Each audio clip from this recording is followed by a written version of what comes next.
but dark, kind of like the rape of Nanking. That's probably the most sensitive of all of the ones, I would say. All right, good morning, ladies and gentlemen. May I have attention, please? Aqua, please. Thank you. Go ahead and take out your notes. We're going to continue looking at Africa, the tail part of Ethiopia versus Somalia, which is in the good guys, bad guys video, which I've already assigned to you guys to watch on your own time. Today we'll be doing the Angola, Ethiopia versus Somalia. Touch on that briefly. We'll get into the Nigerian Civil War as well, which is actually kind of sad. It's very sad, for sure. Yeah. And, yeah. Oh, and we're getting closer to the end of this unit because we're going to be getting into, oh my gosh, this is crazy. Mao. The Mao years. It's going to be coming up soon, as in this week. Mao. And like when you have hundreds of thousands of people running across the country with little red books imposing conformity on old people and beating the snot out of them if they don't go along. Anyway, it's, yeah, you're like, wow. It makes you really scared of bands. I mean, it's interesting because, like, on the one hand, we got, like, Singing Revolution, hey, yay, Estonia, music, and so forth. But when you get a bunch of young people coming in China, beating drums and so forth, and you got all these old people with, the, like, messages on them that they're going to be, like, struggled with, yeah, it's a totally different thing. So, yeah. Yes, question?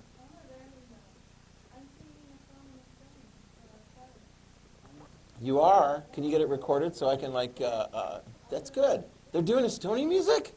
It's awesome! Woohoo! I love that. All right, let me hand this back to you. We'll just do this right now. We got everyone that's going to take Chapter 39 quiz. This was back in October, so let me hand this back to you. You keep the score sheet. I'll get the top part back here in just a sec. And with these ones, I mean, people like Tara already know. If you want to pick up, for this one, it would be an additional 2 points. If you do, like, the sentences, a couple sentences on each of the different terms. I think you turned yours in already, didn't you? Yep. And so that's how you would make up any lost points. You can get up to 2 points back on that. Okay? So, what? I think this is the last one. This was, yeah. Oh, yeah, that one just happened. I haven't passed this one. Yeah, this is from October. All done? Okay. Yeah. I have a feeling that there are some people at home going, I prefer being at home because then I don't have to take Mr. Hansen's quizzes. Actually, there's not too many more chapters in the textbook. And when we get next semester to like the genocide and Rwanda and Kosovo and so forth, that's not in the chapters. That's just going to be straight instruction. So there'll be really, if we are able to wrap up both of these units, I don't think we're going to we never wrap up the last part of the Cold War during first semester. Usually that carries over a little bit in second semester, so that's no big deal. But as far as the textbooks, we'll be wrapping up with that fairly early into next semester. So not too many more quizzes. So you can tuck that away, right? Everyone clear on, like, if they want to pick up any additional points on that? Okay. And good. And I did collect, we did tabulate. The juniors were a little jealous. Well, of the seniors, because I had 3 in my junior class first period, 3 items, pasta items, and apparently I think one student in the other junior class brought in 10, maybe there were a little bit more, but they're like, oh, the seniors brought in like a whole caseload or something. So seniors rock. Wherever you are, whether you're at home or here, boom. You're going to win. Are you going to meet your expectations? Hopefully, yeah, I hope so. All right. Ooh. Which is really cool because let's see who benefits ultimately. You guys, because you can brag about how great you are, and also the people who ended up getting the food, which is very important, particularly during a difficult year. Because there's always people who are having a hard time eating, and even more so during difficult times like COVID times. Okay, so, question, what are you talking about? Questions? Yes?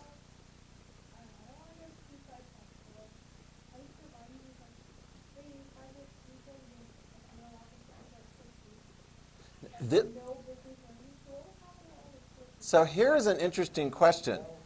Let me put it back on you.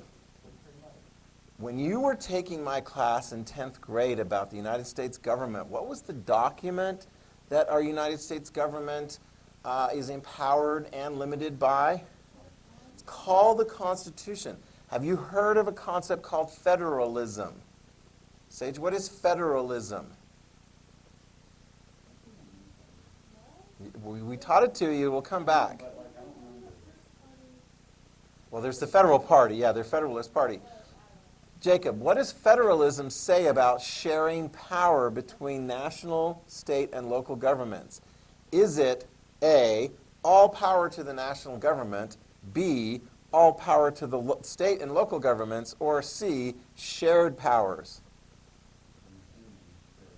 That's what federalism is. It's shared powers. So there's some things the United States government has exclusive control according to the Constitution, like foreign affairs, right? Wars, things like that, okay? Other things are powers to the states.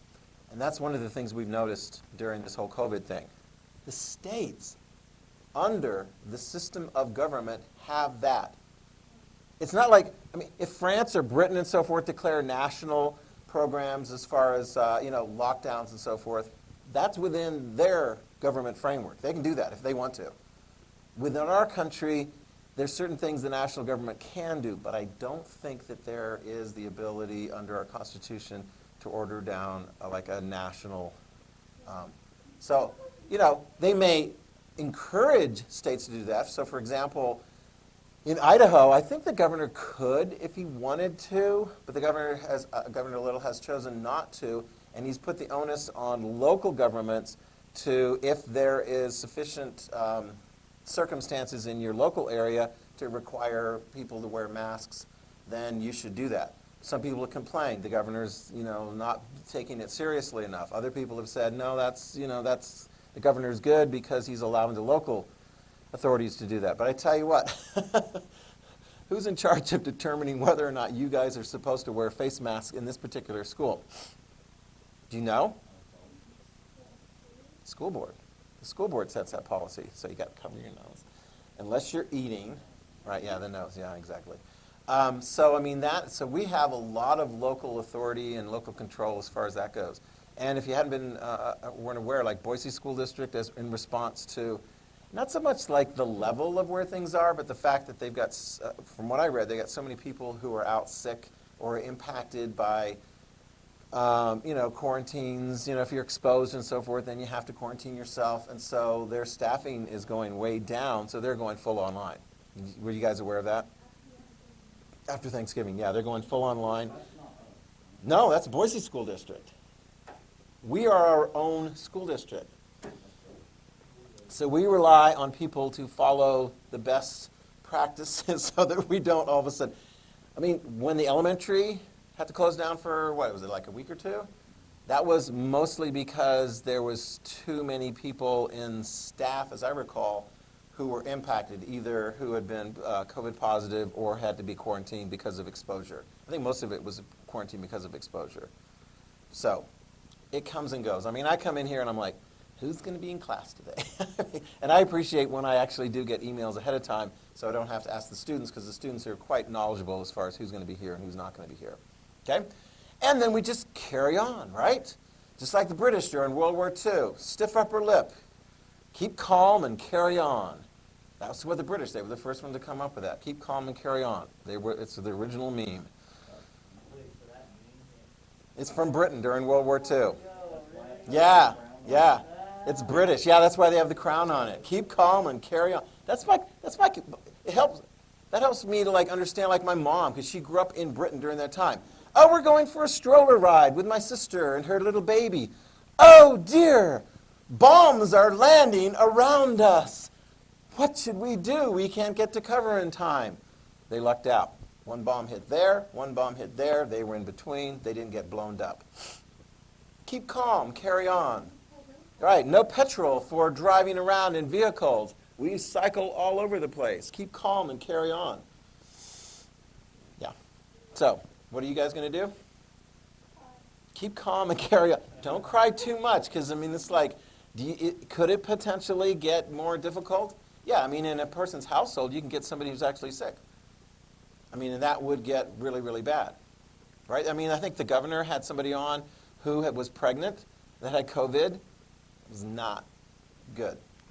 And they had the nurse actually on there as well, and they were talking about the difficulties that they had. Basically, he's trying to send the message out to everyone, this serious stuff, take it seriously, and do everything you can to help yourself and also to help other people around you by limiting exposure. Because that is a nasty thing. It just like latches onto humans. As long as it's latched onto humans, it just wants to sort of go and jump onto somebody else. And the little spittle particles or whatever that comes off your breath and goes and gets breathed in by somebody else. I'm sorry, this is why I don't teach science, because it's gross. Yeah. Anyway, history. We got enough scary things to going on there. Okay, so you ready? The year is 1977. We're jumping ahead a little bit. And so in 1977, this particular challenge, this is an interesting thing. This particular challenge is going to be taken up by Jimmy Carter. We'll look at Jimmy Carter a little bit more in our next unit. He is going to be president from 1977, January 20th, 1977, until 1981. So Jimmy Carter will be dealing with this challenge associated with Ethiopia and Somalia. First of all, let's notice where it is. It's in Africa. We've been talking about all these various different African challenges. And this comes up in the video, Good Guys, Bad Guys, so this is why we talk about it right here. Is the United States and the Soviet Union interested in gaining advantage and having friends in Africa? Yes, because of resources, because of strategic location. And what the heck? Good grief. There's not too many African locations the United States and the Soviets aren't trying to gain some advantage over the other one. I mean, I can remember when I was your age looking at maps and it was like, who's with us, who's against us? And of course, what did we want to have? It's like, got to get them all. Try and get as many allies in different countries as part of the world.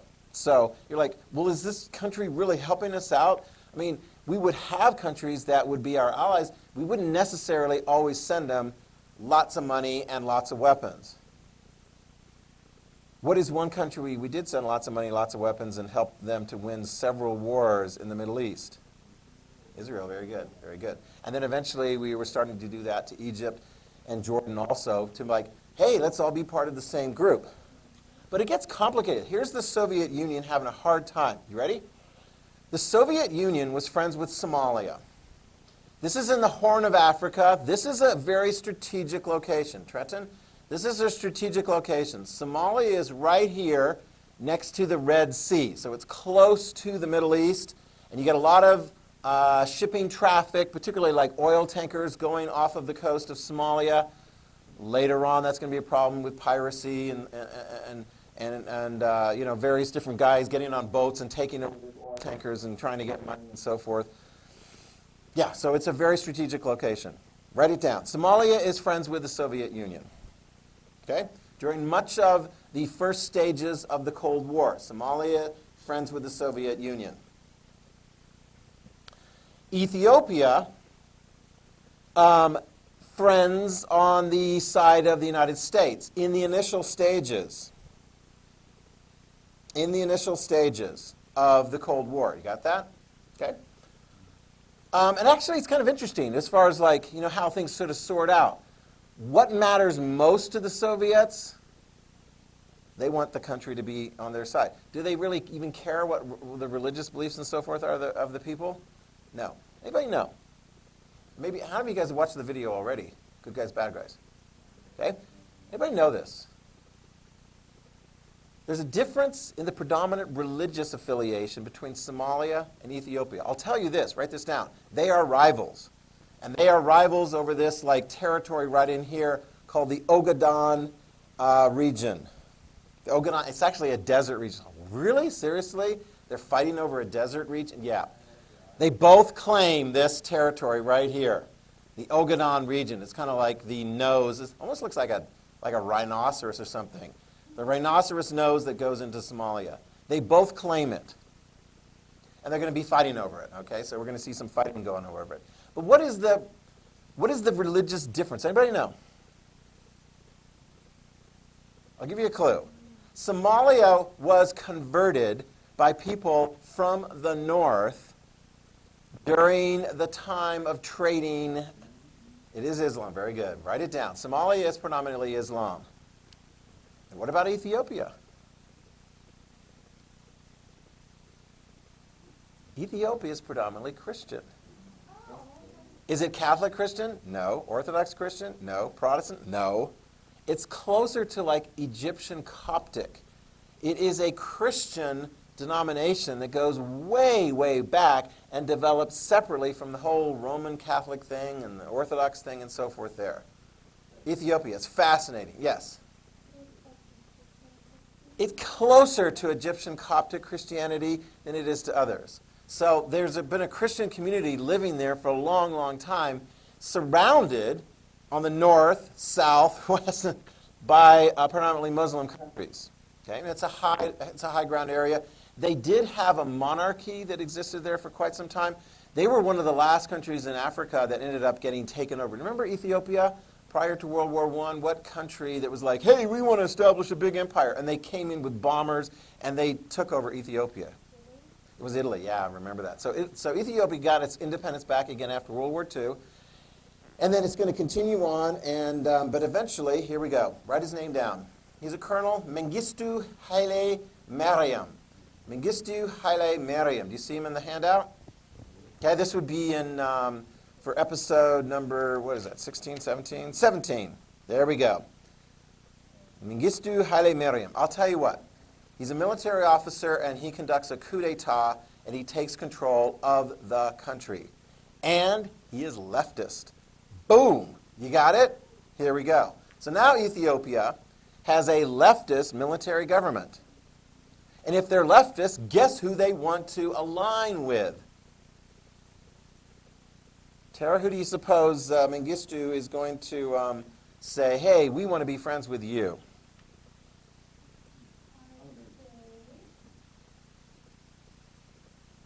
Which one is the leftist in the Cold War? Extreme leftist. Like communist. I'll give you two choices, Soviet Union or United States. Very good, Soviet Union, write it down. So Ethiopia, write this down. Ethiopia's like, hey, Soviet Union, we want to be aligned with you. And what's the Soviet Union going to say?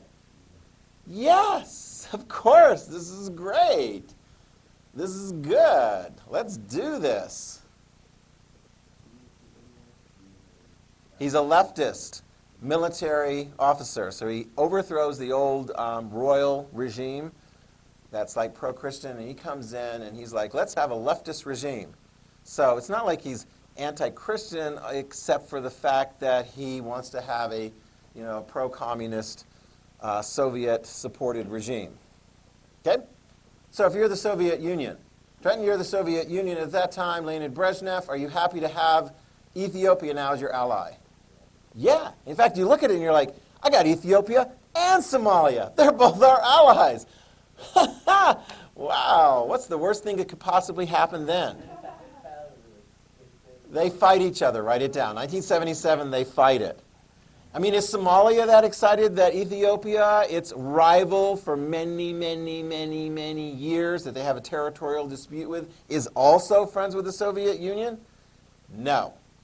This is what happens then.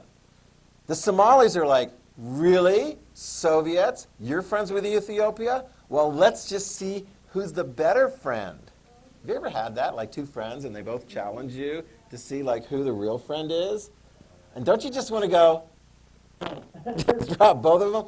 Well, during the Cold War, the Soviets are in a difficult position because now they have, instead of two friends, like in a big, like three friendship sort of thing, Soviets and Ethiopia and Somalia, now they got, it's like, trying to keep them at each other. Somalia starts it, write it down. Somalia goes to war. Somalia is trying to, you can see by the line here of the border between Somalia and Ethiopia. Ogaden Desert was part of Ethiopia. Somalia claimed it, and they attack. They attack. And what are the Soviets going to do now? Whose side are they going to take? I mean, they're going to be like trying to, okay, I told you don't attack. Come on. I mean, isn't that the whole point in the United States and our friendship with like Egypt and Jordan and Israel? Hey, Egypt, Jordan, you want to be friends with us and get money and military supplies and so forth? What are you going to have to do with respect to Israel? You're going to have to be nice and play nice and so forth. So here's the difficulty for the Soviets. They take on Ethiopia as a friend. Somalia is upset. Somalia attacks Ethiopia, so who's the Soviets going to support? How many of you guys are like Ethiopia? How many of you guys are like Somalia? How many of you guys are like neither of them? Put it down. Ethiopia. The Soviets will support Ethiopia in the sense that what they say is, cut it out, Somalia. Don't do this. Don't attack. So the Somalis are like, really? Really? If that's the way you're going to talk to us? Forget it. Somalis kicked the Soviets out. So all the Soviet advisors are now kicked out of Somalia. All right? So, Jacob, you're the Somali leader. We don't have to give you the name necessarily. You got enough names coming up for this test. But you're the Somali leader. You just told the Soviets to go take a hike, although they were your weapons suppliers. And now you're in a war against Ethiopia. And the Soviets are supplying help to the Ethiopians. In fact, they're supplying help as they often do to conflicts in Africa. They send in money and military support and what kind of soldiers? From what really close friend of the Soviets do they often send soldiers from that area into a fight in Africa? They send Cubans. Write it down. Okay, so we got Cubans helping the Ethiopians to defend. All right, so back to you. You're the Somali leader. Where can you turn for help? Is there anybody out there that will be like, can I be your friend?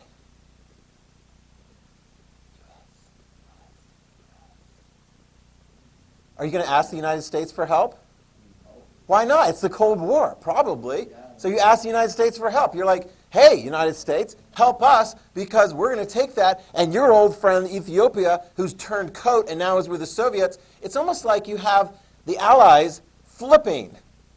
Before, you had Somalia with the Soviets and Ethiopia with the United States to a degree. Now Ethiopia joins the Soviets, and so Somalia kicks the Soviets out. So Somalia is like, hey, United States, you want a friend? Who was the president at the time? Jimmy Carter. Write this down. This is going to be the first inkling of how Jimmy Carter looks at things a little bit differently than some of our U.S. presidents during the Cold War. And part of it is because it's after the Vietnam War. Right? So Jimmy Carter becomes president within a few years after the Vietnam War is all done. That train wreck is done. Jimmy Carter says what to the Somalis? Trenton, if you were Jimmy Carter, and you got the Somalis over here going, help us. We want money and weapons. Because, a lot of American presidents, if it's the Soviets on the other side, we're not going to look too closely and so forth at that. But here's what Jimmy Carter said. No. It is not necessarily in our interest. And that's not an easy decision to make. He's like, I don't want to necessarily get dragged into this conflict. He looks at it and he's like, I don't think that necessarily is going to help us in the long run. If it had been a different president, I don't know, maybe Reagan or Nixon and so forth, it may have come out differently. I think that might be a fair thing to look at. Oh my gosh. Let's belay that, because next semester we're going to see some areas Muslims hate us. In other areas, Muslims love us, depending on our involvement in a particular series of conflicts. Because in Kosovo, the Muslims love us. We saved them from Serbian domination. Other places, not so much. In the Arab-Israeli conflicts for so many years, the Muslims hated us because we were helping Israel win. But then what about the Muslims in Jordan and Egypt after we became friends with those two countries? It's a complicated thing. You cannot make one simple statement and go, A people of a faith that it covers millions and billions of people around the world hate us, period, end of sentence. It's not so simple as that, okay? But there is, it's worth looking into because, hello, 9/11, what was the religion of the people that attacked us? Yeah, they were Islamic, yeah. So you have to preface it and go, these are extremist, terrorist, Islamic people. And then there's folks on the other side. It's complicated. This is why we spend time on this stuff. Interesting? Yeah. Here's another thing. Write this down. Jimmy Carter, and we'll develop this a little bit more, especially when we get to Latin America.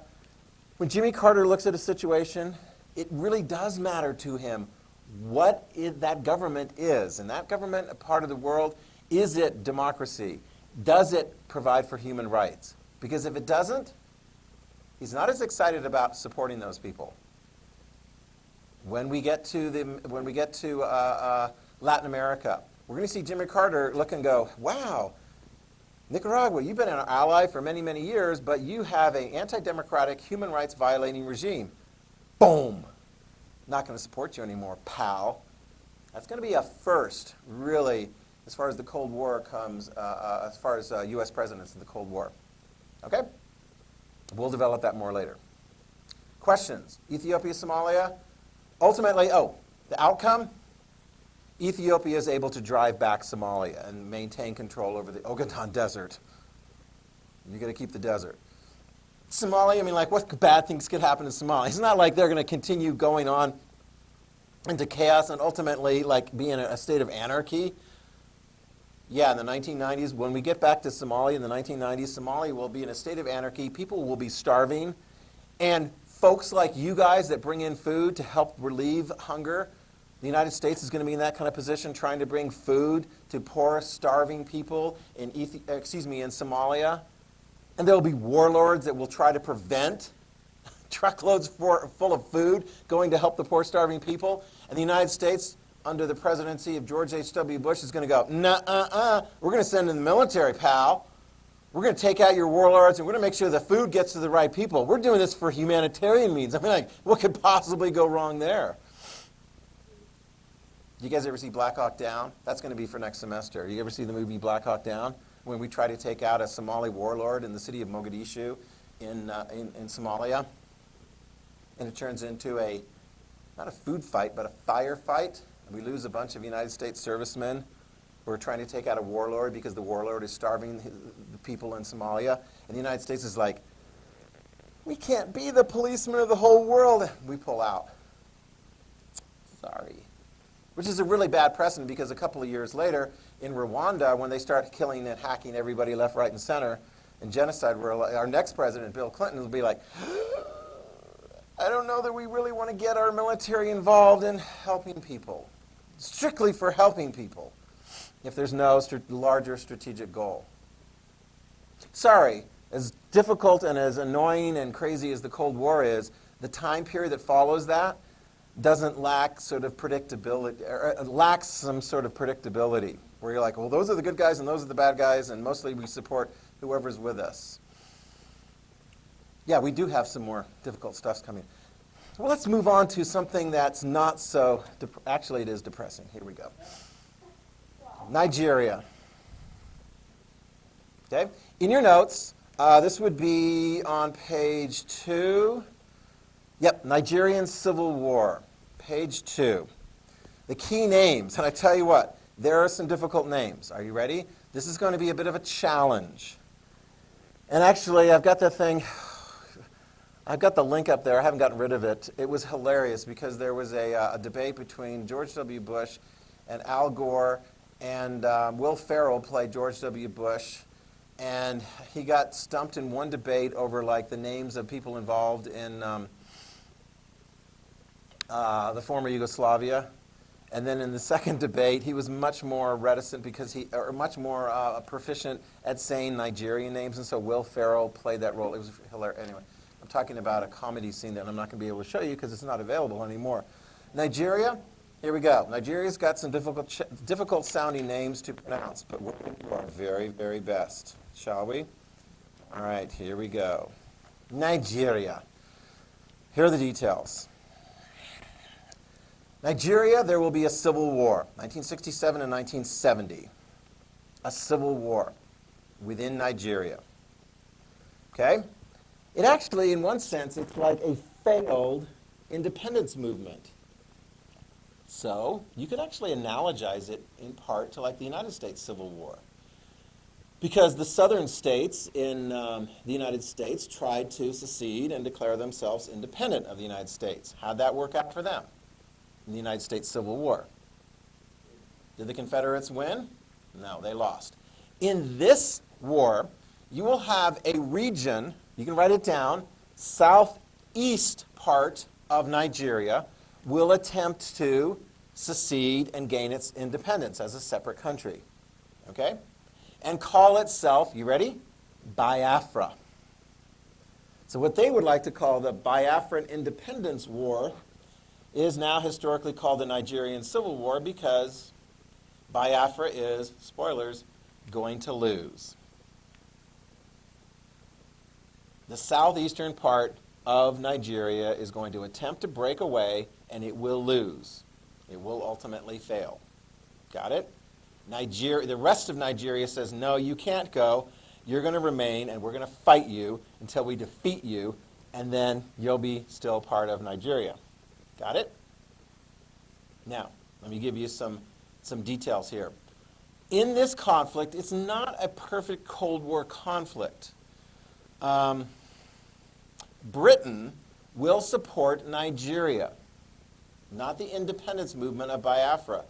They will support the Nigerian government. And part of the reason for that is Nigeria used to be a British-controlled colony. And Nigeria gains its independence from Britain in 1960, and Britain is continuing to support the Nigerian government. And so when one part of it tries to break free, Britain is going to be like, okay, we're going to help the Nigerian government because we're trying to help them out. Although put this down as well. The Soviets also are going to be trying to gain favor with the Nigerian government and also providing some support. So this is why it's kind of like a weird, it's not a typical Cold War conflict. Because the Nigerian government is going to have support from the British and the Soviet Union. Okay? By the way, the United States pretty much stays out of it, with the exception of individual Americans who donate money to charitable causes. You're like, what the heck? Because one of the things that's going to happen during this war is you're going to see lots of children starving to death. When you see images of lots of children starving to death, are you motivated to help? We'll just go ahead and lay this out on the table right now. Are you motivated to help poor, starving Biafran children? Write it down. Poor, starving Biafran children. If they're starving because they're going to be completely surrounded by the Nigerian government in the latter stages of the war, and they're starving there, what do you want to do? Do you want to help them? Guess what part of your money is going to go to? I love this. Like when you look at charity, have you ever looked at that, like different charities, and you're like, oh, I'd love to help that charity, and you do some research and you find out that's a good charity because like all or most of the money goes to actually help the cause, right? Don't you hate it when you find out that some charity you think is really cool, like more than half of it goes into like administrative support or, paychecks and advertising and stuff like that, and you're like, that's not very good. A lot of money that went to help poor, starving Biafran children, to like buy the supplies, put them on the airplane, fly them into the area where the fighting is going on. Part of that money goes for landing rights, and then that money is used by the Biafran military in order to ultimately keep the fight going. And if the fight goes on longer, what do you suppose is going to happen to the starving children? They're going to keep starving. So it's a fascinating dichotomy. The irony is, if you look closely at it, it's kind of scary. The more money that goes to help feed the starving children actually leads to more starving children actually dying from starvation. Let me walk you through that. It's ironic that that's how it works out. It's kind of like if you were to pay somebody who kidnapped a person, like a Somali pirate, Somalia, you kidnap a person, you kidnap something, if you pay the kidnapper, does that end it? No. What's the kidnapper going to do?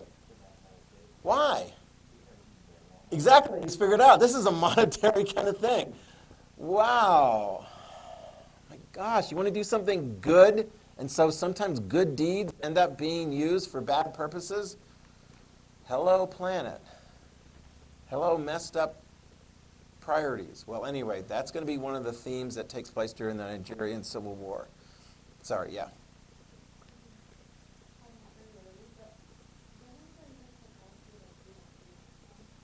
Yeah, except when we don't. Wait till we get to in our the last part of the Cold War unit during the time of President Reagan. And there's some U.S. People who were being held basically by Iranians and people who were supported by the Iranians. And President Reagan's like, we're not going to give you any money. But then behind the scenes, we give them, we sell them weapons that they need in their fight with Iraq. We'll get into all those crazy details and so forth. So we never give money for hostages, except when we do. The world is complicated. Perhaps too complicated? I don't know. Can we make it simpler? All right, here we go. Biafra. Who's on their side? Write this down. Who's going to help Biafra? They are going to be able to buy arms. So they do have some money. Thanks for the charitable donations. They're going to buy some weapons from France, Canada, Israel. So you do end up having some decent weapons coming their way. Is it enough to help them win? No. Sometimes they also are looking for like really helpful, qualified people who know how to organize a military. What do we call those people? Soldiers of fortune, also known as mercenaries. You get some white mercenaries, and we see some of them were involved in the fight in Angola.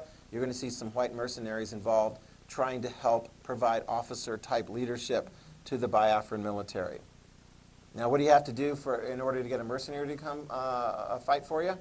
You got to pay money. Yeah, exactly. You have to pay money. All right. So, just to kind of identify, because we do need to identify, let me see. Yeah, we're going to identify this region called Nigeria. Here we go. Causes. Nigeria becomes independent, as we talked about, in 1960. All right, so they end up having a country, and ostensibly they're going to try and set themselves up as a democracy. But it's going to be problematic. Okay? So we're looking at the causes leading up to the war itself in 1967. Okay? So basically what you have in Nigeria that's going to be very helpful to remember is three major regions. Okay? Now we know this from the past of like, who drew the boundaries of the countries that exist in Africa? Europeans, because they drew those boundaries as colonies. So put this in. In Nigeria, you have three major tribal groups. They're all part of the same country, but they tend to have some differences between them. You ready? Let's talk about the three major tribal groups in Nigeria as we lay this out. First, in the north, okay? In the region called Hausa Fulani, the tribal group, the Hausa Fulani, in the northern part of Nigeria, they are predominantly Muslim, okay? So think of northern Nigeria as predominantly Muslim. In fact, if you were to go north from Nigeria, you would be going into the Sahara Desert, Niger, and then up into Libya, Algeria. What is the predominant religion of people in those areas? Muslim. When we get into the southern part, then you're going to see more of a mixture of Christian and animist. But the northern part is Hausa Fulani, mostly Muslim. And their tradition is top-down autocratic rule. Top-down autocratic rule in the north. Muslim. Hausa Fulani, the tribal group. Hausa and Fulani tribal group. All right, next. Let's talk about Yoruba. That's the next tribal group over in the southwestern part of Nigeria. Mostly a mixture of Christian and animist religious belief systems. And a fair amount of top-down authority as well. Okay? And then finally, the Igbo. In the southeastern part, Igbo. That is predominantly Christian as well. Okay, hold on. The Igbo is a tribal group, and the region that they're going to try and establish a separate country is called Biafra. So think of a Biafra as a place, Igbo as a tribe. Their Igbo are going to declare Biafra's independence. Does that make sense? Yeah. Now, here's something very important, because sometimes you're like, oh, whatever. I mean, like in the United States of America, people look back and go, why didn't we just let the slave-owning Confederates, go? They're just cotton growers and just let them go. I mean, honestly, there was people that felt that way. In Nigeria, when the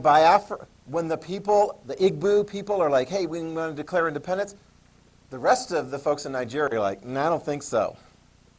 For a very simple reason. You ready? Resources. This region down here where the Igbo live, that they tried to declare as an independent Biafra, oil rich.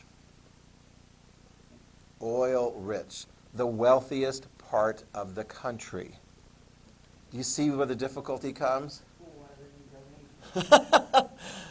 Because they're fighting a war, and it's kind of hard when you're fighting a war to actually have oil production going on. Yeah, good question, though. And why do they need yeah. Oil production is usually always disrupted by things like war. And plus, as we'll see when we look at the war, they're actually going to be losing. And they're going to lose control over areas of oil production. Okay? So, when the British ruled, let's see if we can figure this out. When the British ruled, like so many other Europeans, when they rule a colony, they always pick one or a couple of tribal groups to help them run the colony. Kind of oversee the other ones, right? Have we seen this before? Guess which tribal group the British are going to use predominantly and give a little bit of extra education, a little bit more authority to rule over the others? Igbo. Yeah. So they're actually generally a little bit further along as far as their training and education and so forth. Okay? The British used the Igbo primarily to rule. That's an interesting question. So who's in the best position to sort of be in a position of dominance in the country after it gains independence? Igbo, to a degree. But they can't just lord it over everyone, because otherwise they're going to get some problems. They've got democracy, but it's very precarious. Write this down. In the early 60s and into the mid-60s, it's a precarious democracy. Fraud, corruption. I mean, we talk about accusations of voter fraud and this, that, and so forth. A lot of that taking place in elections in Nigeria, et cetera, which creates some really, really difficult times. All right. Are you ready to... Oh, we're not even going to... Yeah. Because this is going to require a little bit of work here.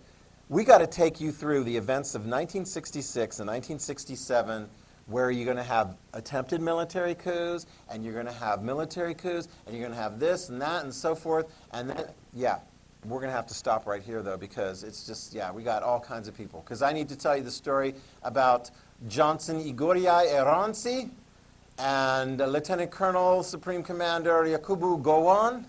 And anybody got any clue as to how you say this gentleman's name? Odumego Ojukwu. Odumego Ojukwu. Ojukwu. He's going to be the leader of the Biafran independence movement.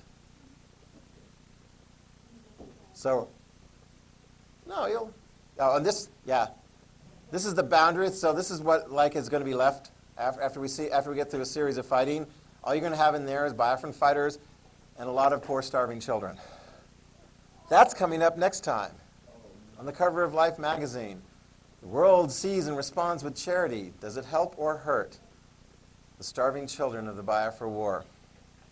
Sorry. We continue this depressing topic for more details next time. Okay? Yes. Wipe down your desks. Remember to bring in food. And, Okay. Bye, guys.